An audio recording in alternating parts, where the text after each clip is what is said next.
Good morning. और आज हम लोग सेट 4 जो जैक ने मॉडल सेट जारी किया है आपके 12 एग्जामिनेशंस के लिए, तो सेट 4 का डिस्कशन करेंगे। और सेट 4 में 1 बाई 1 हम लोग क्वेश्चन को सॉल्व करेंगे, आपसे भी आंसर्स हम लेंगे, मैं भी खुद आंसर को एक्सप्लेन करूंगा। तो एक एक कर कर अभी सभी लोग आप लोग काफी ध्यान से सुनेंगे। मेरी आवाज आ रही है आप तक? मेरी आवाज आ रही है? Hydernagar, RK+2 high school Hydernagar, अगर मेरी आवाज आप तक पहुंच रही है तो बताएं। तरहसी, आप सुन पा रहे हैं हमको? आप सुन पा रहे हैं? कहें जी, क्या रहा? हाँ तरहसी, आप सुन पा रहे हैं? Yes sir. अच्छा अच्छा, ओके। तो चलिए, आप सुन पा रहे हैं तो मैंने चेक कर लिया।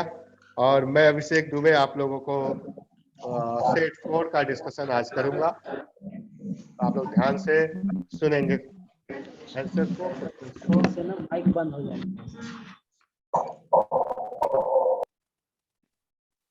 क्वेश्चन नंबर 1, और आप लोग जानते हैं which of the following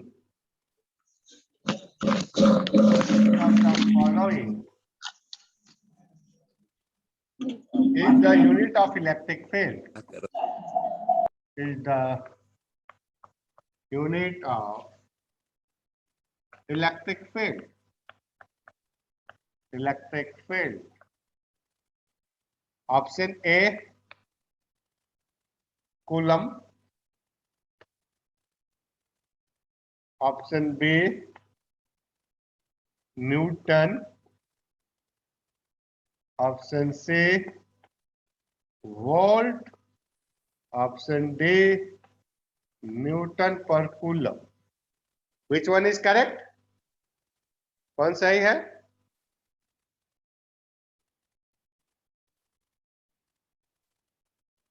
कौन सा सही है बताइए। नहीं पढ़ा आपने? E equal to F/Q, force पर यूनिट चार्ज। तो फोर्स का होता है न्यूटन और चार्ज का कूलम। न्यूटन पर coulomb. D is correct. D is correct. D सही है। विद्युत क्षेत्र का मात्रक। तो आप लोग नोट करें। उसके बाद नेक्स्ट क्वेश्चन मिटा दो।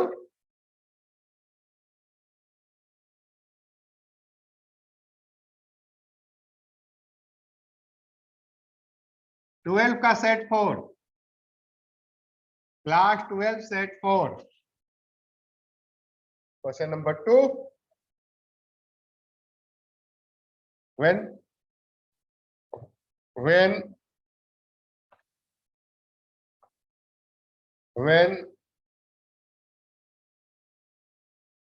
when electric dipole,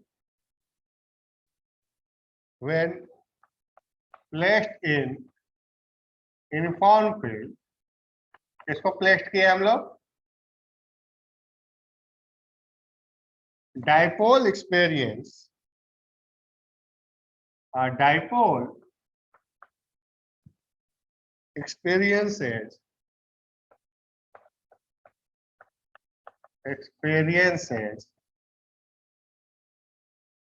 पहला a net force, B a torque, C both net force and torque, both net force and torque. Option D, neither a net force nor a torque. neither net force nor a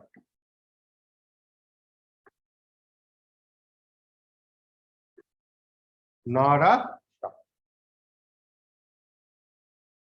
जब एक dipole को uniform field में हम लोग रखते हैं तो क्या एक्सपीरियंस करता है? तो dipole, electric dipole, a minus q charge plus q charge, तो यूनिफॉर्म फील्ड में हम रखो, देखो फील्ड इधर है, तो इसमें फोर्स एफ इधर लगेगा, क्यू इस पे इधर लगेगा, नेट फोर्स तो जीरो हो जाएगा क्योंकि forces are equal and opposite. तो क्या एक्सपीरियंस करेंगे? They form a couple, only torque experience. Uniform, सुन लो, याद रखना है, यूनिफॉर्म फील्ड में रखेंगे तो नेट फोर्स क्या होगा? जीरो, केवल टॉर्क लगेगा। नॉन यूनिफॉर्म फील्ड में रखेंगे तो टॉर्क और फोर्स दोनों लगेगा, क्योंकि तो फोर्सेस की मैग्नीट्यूड क्या होंगे? डिफरेंट। तो ठीक है, तो यहाँ पे यूनिफॉर्म फील्ड पूछ रहा है, यूनिफॉर्म फील्ड में ओनली टॉर्क, और नॉन यूनिफॉर्म फील्ड में, अगर नॉन यूनिफॉर्म फील्ड होता तो both force and torque option करेंगे।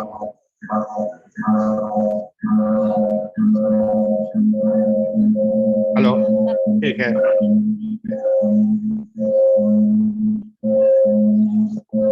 Next,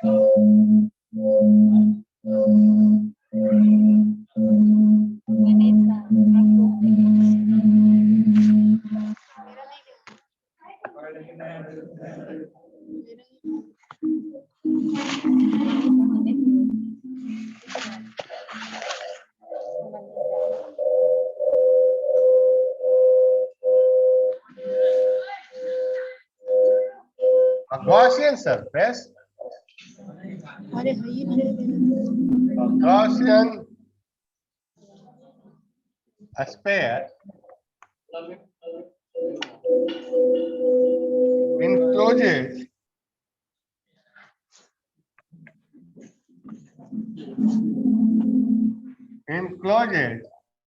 an electric dipole within it.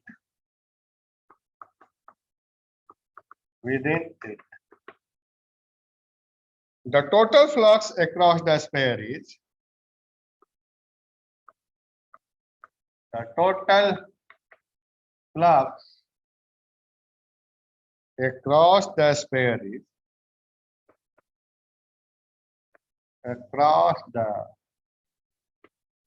sphere is,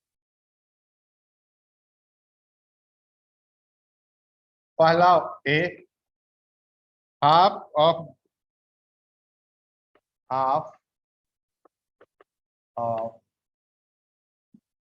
that due to a single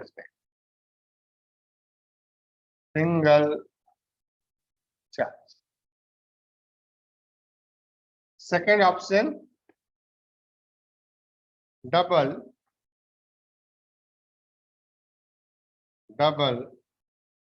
that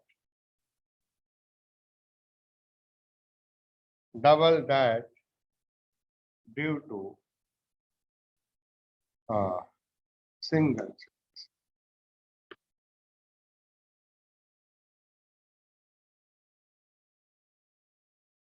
Depend upon, see, depend on the position of dipole, on the position of the dipole.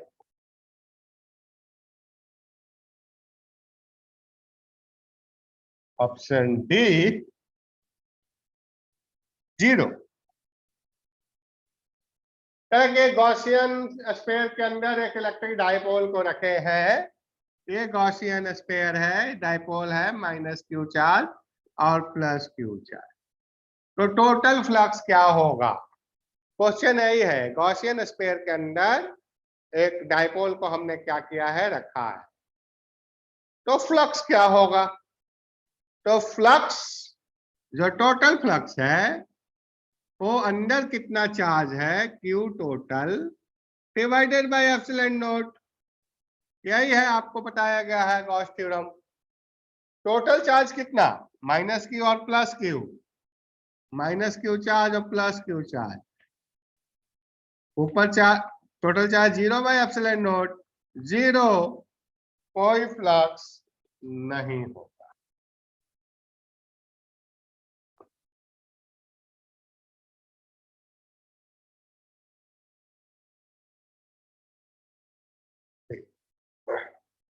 उसके बाद next,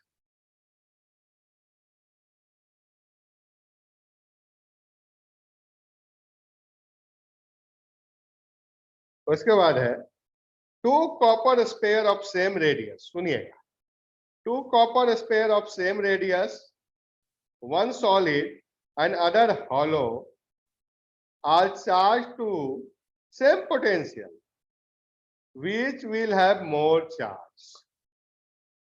तो आपने क्या पढ़ा है, Q equal to CV।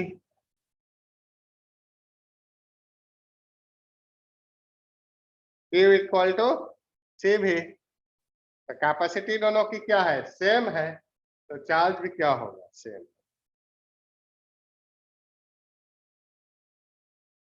Next, कुछ कुछ direct questions है।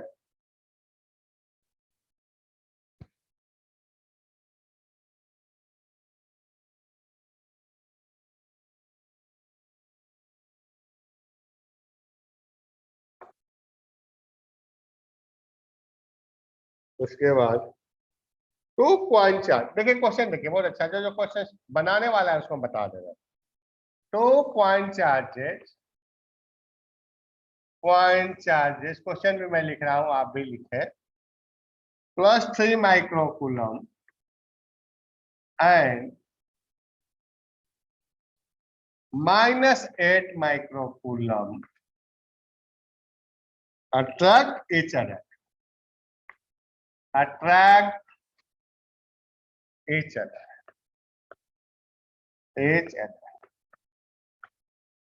attract each other with a force of 1 Newton, with a force of 1 Newton, a charge of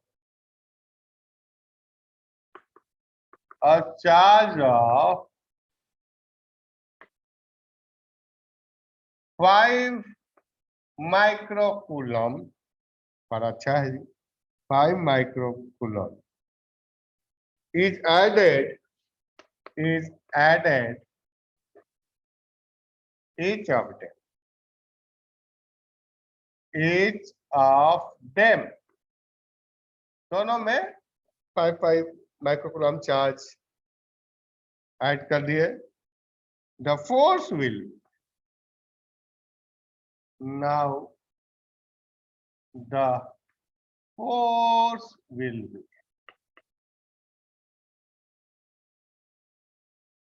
ठीक है, अच्छी बात।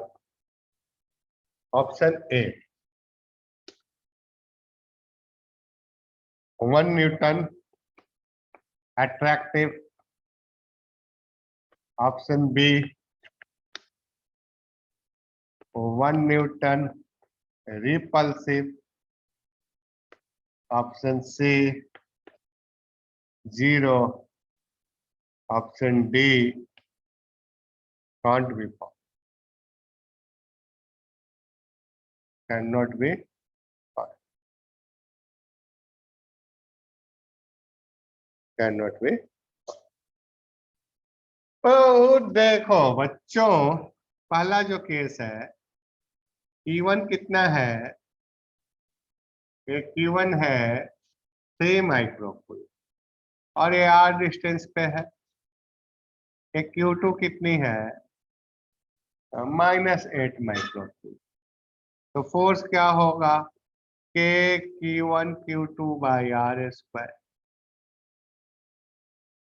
के आर तो सेम है, मतलब एफ किसका प्रोपोर्शनल है, Q1 Q2 का। दूसरे केस में इसको 5 माइक्रोकूलम दे दिए, केस 1 है।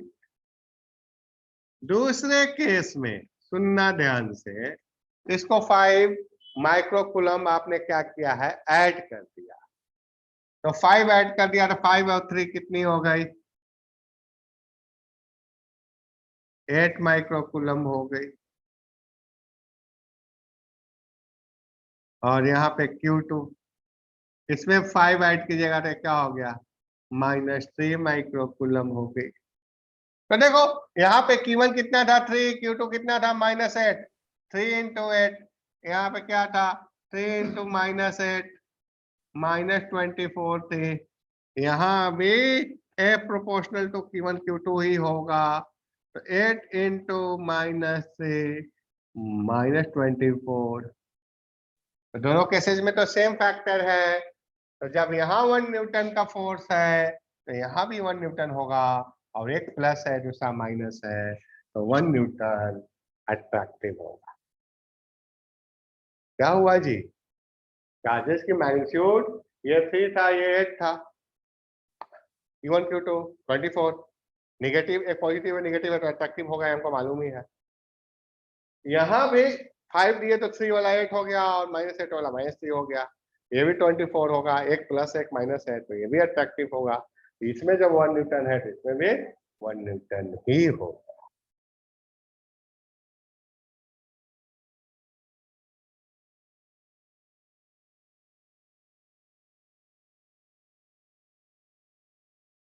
चलिए, तो न्यूमेरिकल्स हम लोग पहले कर लें, जो न्यूमेरिकल्स हैं इसमें।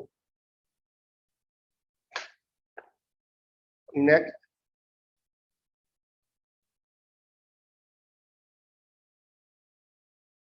न्यूमेरिकल्स पहले सारे कर लें हम लोग।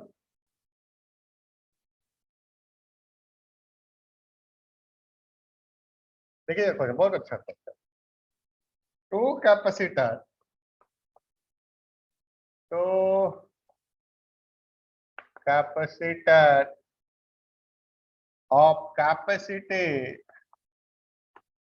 of capacity 6 microfarad, 6 microfarad are available.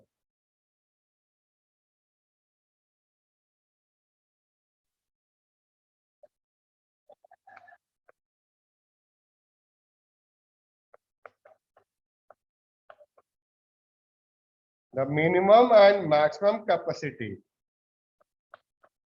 The minimum and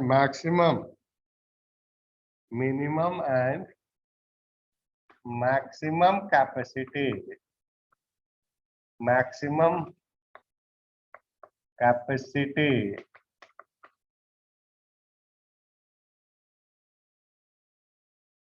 which may be obtained.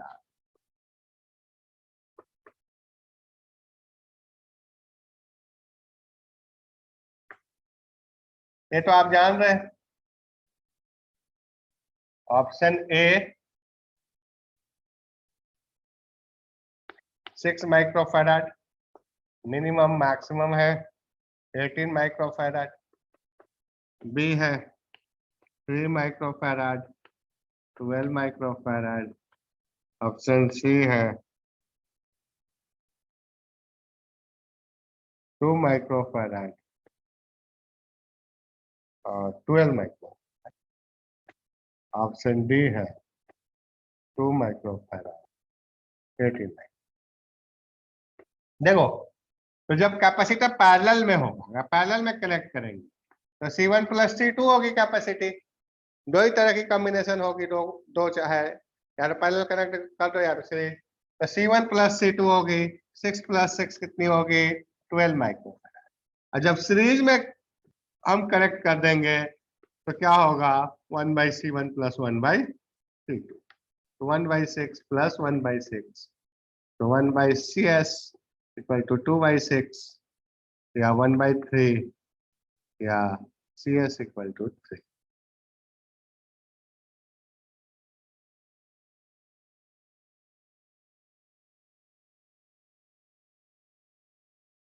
उसके बाद मतलब मिनिमम होगी 3 और मैक्सिमम होगी 2n, 3 और 2n। सीरीज में कनेक्ट करेंगे तो मिनिमम, पैरेलल में कनेक्ट करेंगे तो मैक्सिमम। उसके बाद एक क्वेश्चन और है कैपेसिटेंस से ही बनाने वाले क्वेश्चन, पहले हम लोग सॉल्व कर ले। इसको देख, तारा रहमानिया तो बहुत दिन के बाद 4 बच्चे कहाँ से आ गए।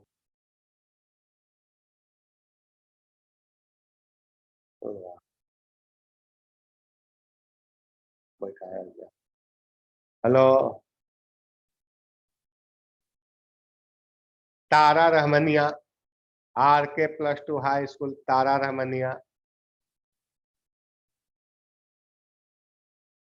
वाह, Yes, sir. अच्छा, आप कुछ लिख नहीं रहे हैं, आप लोग कॉपी नहीं निकाले हैं? सॉल्व कर लो, कुछ फायदा करेगा। जो जो क्वेश्चंस प्रॉब्लम है, न्यूमेरिकल्स है, उसको मैं पहले बता दे रहा हूँ, तो उसको आप सॉल्व कर लीजिए, फायदा होगा। ऐसे बैठ कर सुनने से तो कोई फायदा है नहीं, भूल जाइएगा।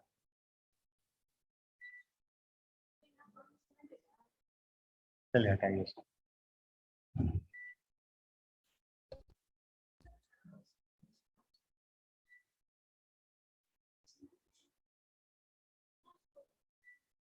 Next question, determine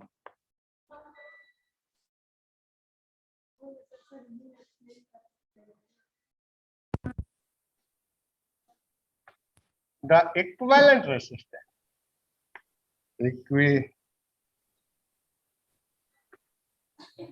determine the equivalent capacitance,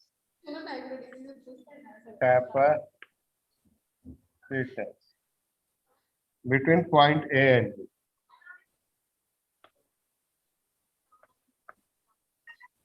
Between point A and B.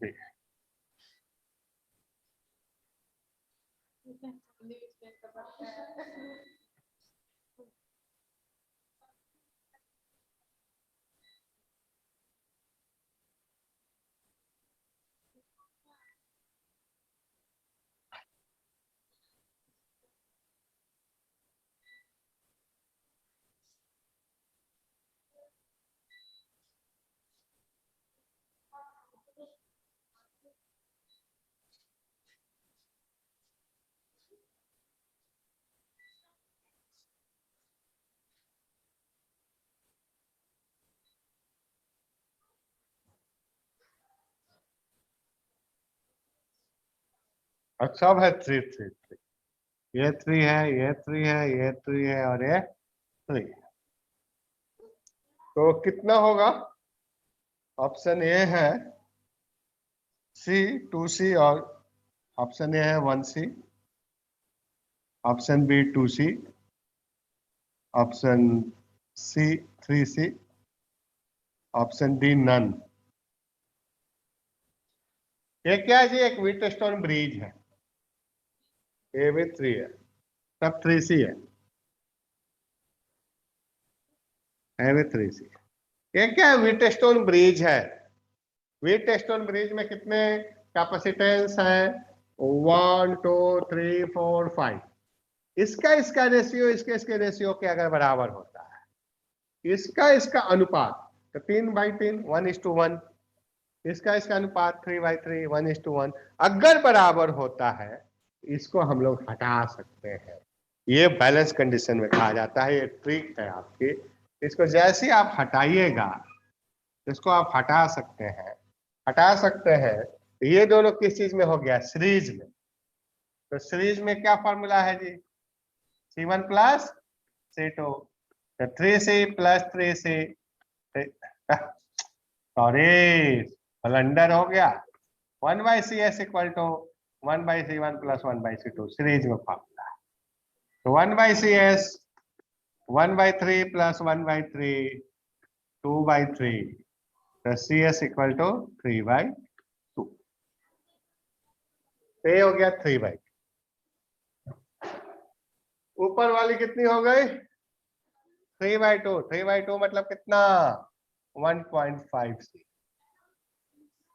ये दोनों का रिजल्टेंट कितना हो जाएगा, ये दोनों को हटाओगे तो लगा सकते हो 1.5c, और इस दोनों को भी हटाओगे तो कितना का लगा सकते हो 1.5।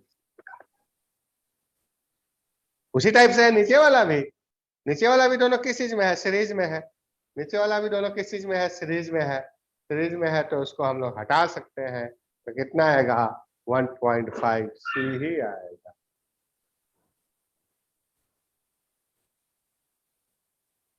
तो ये दोनों किस चीज में है, पैरेलल में है। तो CP इक्वल टू क्या 1.5c प्लस 1.5c, तो कितनी हो गई 3c। Again we get 3c, 3c होगा। तो ये आपका सही ऑप्शन है। इसके बाद लिख लीजिए इसको,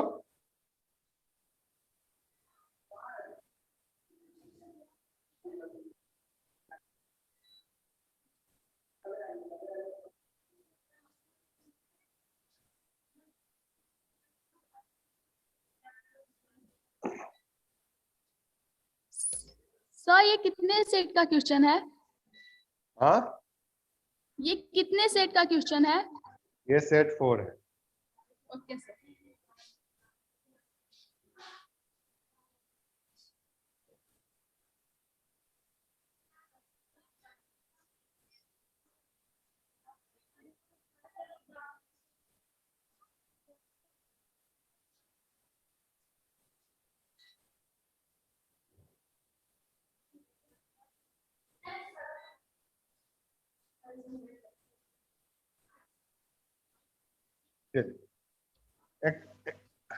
इसी टाइप से इक्विटेशन ब्रिज का एक और क्वेश्चन है।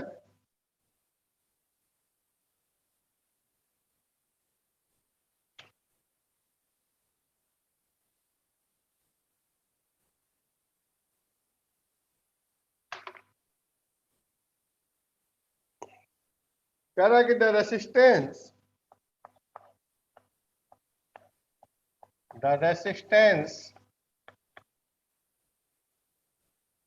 in the forearms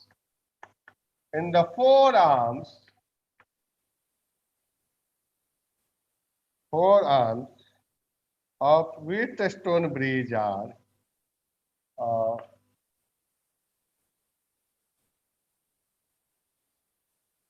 Wheatstone bridge are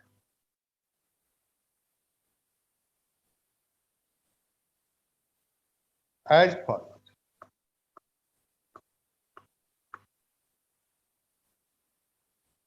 In which case the bridge is balanced? In which case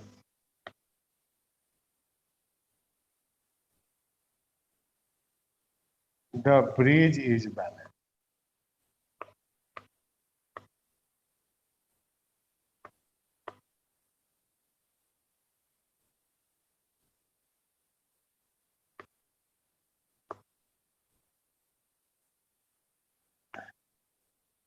One, two, three, four.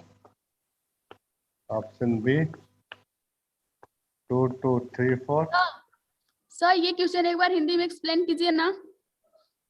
हाँ हिंदी में भी बता रहे हैं, लिखने दो।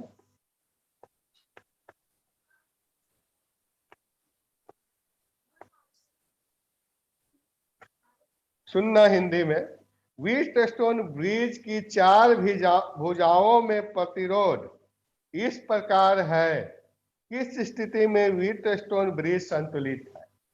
जो एक व्हीटस्टोन ब्रिज के 4 भुजाओं का रेसिस्टेंस दिया हुआ है, पहला भुजा में 1, दूसरा भुजा में 2, तीसरा भुजा में 3, चौथा भुजा में 4, पहले ऑप्शन में। दूसरे ऑप्शन में पहला भुजा में 2, दूसरा भुजा में 2, तीसरा भुजा में 3 और चौथा भुजा में 4। तो किस केस में संतुलित है। व्हीटस्टोन ब्रिज आप जानते हैं, व्हीटस्टोन ब्रिज इस टाइप से एक डिवाइस है जिसमें 4 रेसिस्टेंस लगे होते हैं और इस डो से क्या होता है, बैटरी लगा होता है और नेक्स्ट इस डो से क्या होता है, गैल्वेनोमीटर लगा। तो कहता है मान लीजिए R1 है, ये R2 है, ये R3 है और ये R4 है। तो अगर R1/R2 का रेशियो R3/R4 के रेशियो के बराबर हो तो व्हीटस्टोन ब्रिज क्या होता है, वो संतुलित होता है। तो देखो 4:4, 4/4, 1:1, 4/4, 1:1, और तो कोई नहीं है। और कोई भी केसेज में ऐसा नहीं है कि R1/R2 = R3/R4 करेगा, तो ये करेगा। बैलेंस व्हीटस्टोन ब्रिज कब होता है बच्चों, जब R1/R2 R3/R4 के बराबर। तो ये 4 केसेस दिए हुए हैं, कौन इसको सेटिस्फाई कर रहा है, तो लास्ट वाला कर रहा है, तो इसको हम लोग करें। तो आप लोग इसको कीजिए। उसके बाद नेक्स्ट क्वेश्चन,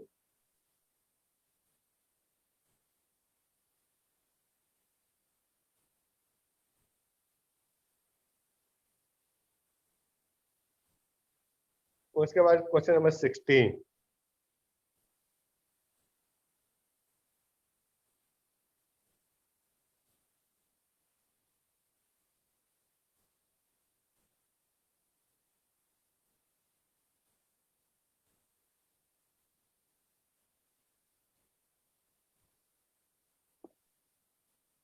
कह रहा कि wire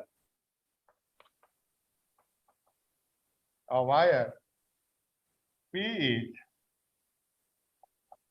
is half the diameter, half the diameter, half the diameter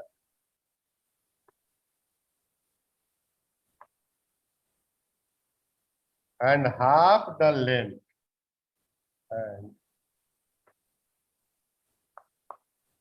half the length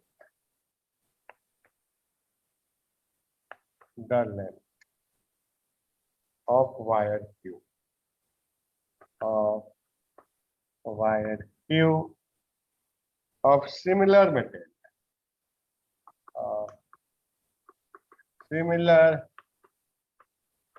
material. The ratio of resistances,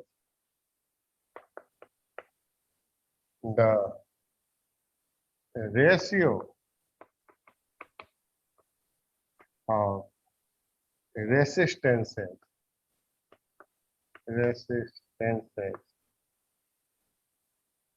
of P to Q, of Q to that Q is. तो P का जो length है, जब आए P is half the diameter and half the length of Q, तो length of P जो है half the length of Q मतलब LQ/2। अब P का जो डायमीटर है या रेडियस जो P है half the radius of Q है। मटेरियल सेम है मतलब रेसिस्टिविटी सेम है।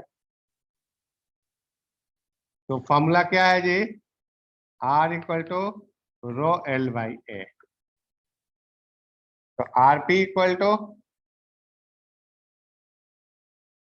क्या, AP को क्या लिख सकते हैं, π/R/P²। पहला RQ ρLQ/RQ², दूसरी divide RP/RQ, rho cancel, pi cancel, LP/LQ into RQ² RP square. अब बैठा दो, यहां से LP/LQ कितना आया है, यहां से LP/LQ 1/2। अगर रेडियस को हम लोग, रेडियस को स्मॉल r से कहो, क्योंकि कैपिटल R से तो हम उसको कह रहे हैं, तो RP/RQ ये भी 1/2। यहाँ पे 1/2 इंटू RP/RQ 1/2 का स्क्वायर, तो ये 2 पर हो जाएगा 4/2 2:1। Correct answer is 2:1। करेक्ट। सुनो फिर से क्वेश्चंस को आप लोग सुन ले। कह रहा है कि दो वायर है, एक वायर P है और दूसरा वायर Q है। दो तार है, एक P है और एक Q है। P का जो लेंथ है Q का आधा है, P का जो रेडियस है वो भी Q का आधा है। तो इसके, और दोनों सेम मटेरियल का है, मतलब दोनों की रेसिस्टिविटी क्या है, दोनों की रेसिस्टिविटी सेम है, दोनों की रेसिस्टिविटी सेम है। तो रेसिस्टेंस की रेशियो क्या होगी, तो R का तो फॉर्मूला हम लोग पढ़े हैं, R = ρL/A, या ρLA को क्या लिखेंगे, πr²। तो RP क्या हो गया, ρL की जगह पे LP πRP²। RQ क्या हो गया, ρLQ/RQ²। डिवाइड कर दोगे तो इस टाइप से सेटिंग हो जाएगी। लेंथ का रेशियो दिया हुआ है, रेडियस का रेशियो दिया हुआ है, बैठा दो, आंसर मिल जाएगा। तो इसके बाद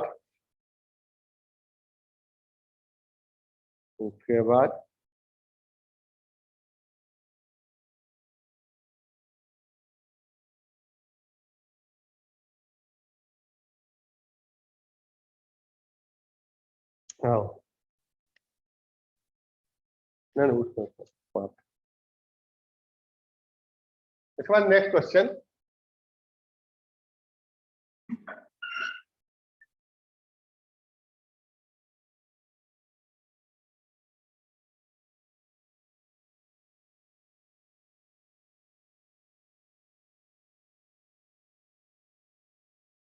proton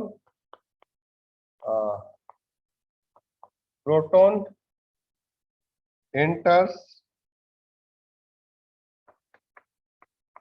enters uniform magnetic field, uniform magnetic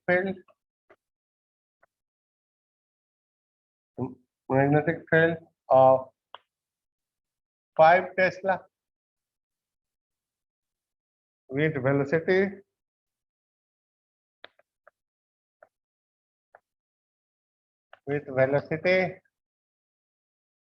4 into 10⁻⁷ meter per second at right angles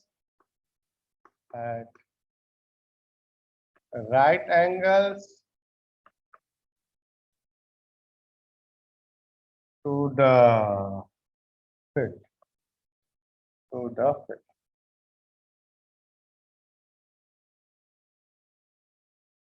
The magnetic force acting on the proton is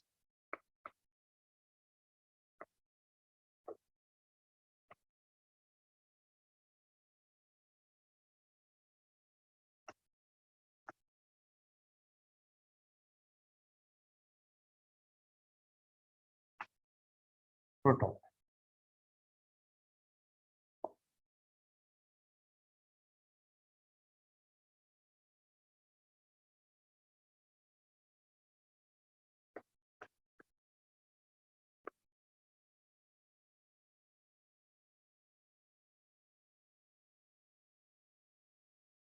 theta proton है 1.6 into 10⁻⁻⁹ थीटा है 90 डिग्री।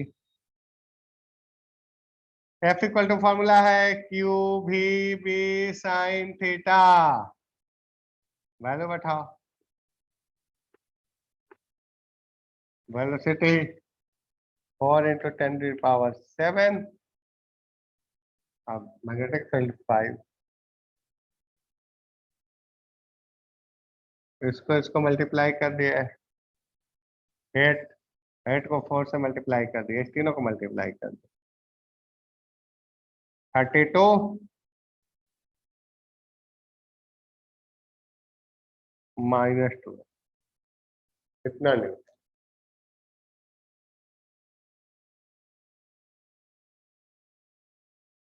ठीक है, इसको ऐसे भी लिख सकते हैं हम लोग। ठीक है, कोई बात नहीं, नहीं रहने दो।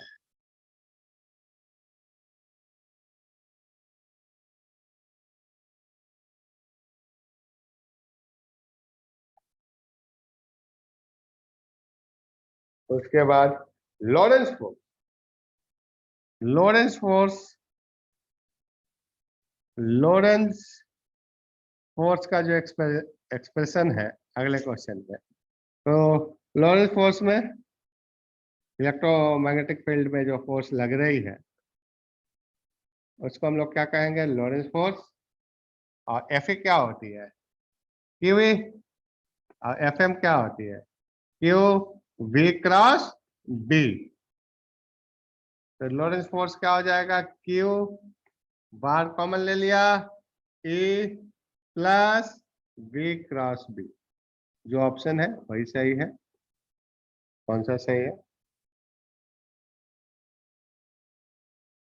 ठीक तो है, ऑप्शन सी। तो ये हुआ।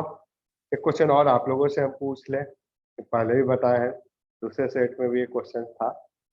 To parallel conductors carrying a current in same direction. Two parallel conductor carrying a current in same direction will attract each other, repel each other, neither attract nor repel, none of these. कौन सही है? Parallel wire में same direction में current जा रही है। किधर जा रही है करंट जी? सेम डायरेक्शन में करंट जा रही है। अट्रैक्ट करेगा, रिपेल करेगा, ना तो अट्रैक्ट करेगा ना तो रिपेल करेगा किसी मैग्नेटिक। हम आपको बताए थे सेम डायरेक्शन में जाएगा, A same, E same, A for attract, attract करेगा, अपोजिट डायरेक्शन में जाएगा तो रिपेल करेगा। इस तरीके से क्वेश्चंस की प्रैक्टिस करते रहिए, आप लोगों के एग्जामिनेशंस बहुत जल्द होने वाले हैं। Okay, thank you. और अभी केमिस्ट्री की क्लासेज होगी, सभी लोग अटेंड करें।